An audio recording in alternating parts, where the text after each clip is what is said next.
For this year's School Revolt, we wanted to open up the space to create and share stories of any kind. Part of the impetus for this was wanting to find ways to build stories for or by kids, especially because it doesn't really seem like there are very many currently available. So, to help facilitate that, I'd like to give some tips on creating children's fiction, particularly with a focus on younger kids. When creating children's fiction, we need to consider the context in which they're read. Some of the contexts that I want to focus on include the following. First, children will generally flip through the book and look at the visuals to see if the story interests them or if there are interesting elements to the story that they want to explore. Next, children use the relationship between both the text and the visual information in order to thoroughly understand the story. Third, first read throughs of printed stories are often done in the company of someone else, generally a person older than they are.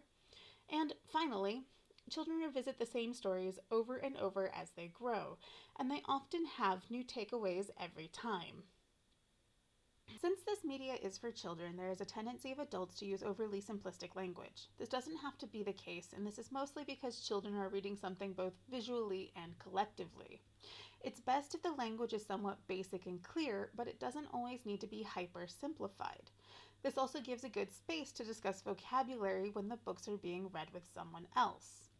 This is because the stories that are told to children are also part of how they learn language. As they engage in learning emotional and social lessons, they're also building up ways to discuss certain topics and what words they can use to describe how they're feeling, what they're seeing, or how they understand something. If children are reading together, they can discuss what it means and point to the images to determine that. If they're reading with adults, someone is there who can describe what it means. They often pause to ask questions or discuss topics and pictures. Reading is a very social activity for children, and it's worth considering that, perhaps, we should be seeing it as a social activity for adults too. Second, the visuals and the text rely upon each other. You can do a lot with the images that you use, like building upon the story that you've written by incorporating them into the way that you tell stories. It's also very helpful because you can add details that you wanted to include in the written text but felt made it too bogged down. It's not necessary to be explicit in the text, but you can make your ideas more explicit in the images. You can also use your images to clarify the text. No new information has to be provided, and you can just have your images follow the text that you've written. This is sometimes a great tactic for books that are highly interactive, like pop-up books. It can make it easier to guide people through stories, making sure that they've followed or can recognize the pathway that you intended. But it's also worth remembering that you can do both. Mix it all up. Play with what you want. Do what you feel is best. The most important thing is that everyone has fun with it. Similarly, you should also have fun with design and format. There are so many ways to do something, and kids all have wildly different preferences. There's no one correct way to do something. You could use watercolors or photographs. You can focus on simple images and more complicated instructions. You can refuse to use any images at all and focus entirely on text format. Sometimes you might want to make everything really clear and obviously understood because that's important to the message you're trying to convey. But other times you might want to use elements that initially feel confusing or obtuse to create other connections. As long as it's fun and engaging, as long as it's something people can figure out over time, you can do almost anything. At this point, I want to share some examples of children's books that I really like because of how their text and visuals work together. These aren't anarchist books in any capacity, but they have elements that I really enjoy and think can be pretty fun to think about. First, I want to talk about Keisha Johnson's Henri Matisse Drawing with Scissors. It has such a mix of visual information through it, with so many of Henri Matisse's artwork being strewn throughout it. There are photographs and a range of illustrations. Sometimes it feels like an art museum that's been placed within the pages of a book. Sometimes there's this feeling that it's like a scrapbook, and this is actually helped by the text.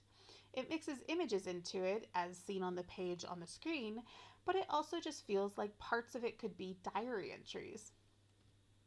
Next, BJ Novak's The Book with No Pictures is delightful because it focuses on creating something in a visual medium without any illustrations at all. It uses font colors, styles, and sizes to convey its very simple message. There's nothing super complex about this except for the fact that it's a bunch of silly words that are meant to be embarrassing and funny. Instead of relying completely on illustrations, it pushes people reading it to use their voice and read it out loud because that is where the book really shines. The last example I have is Revolt's Press Here.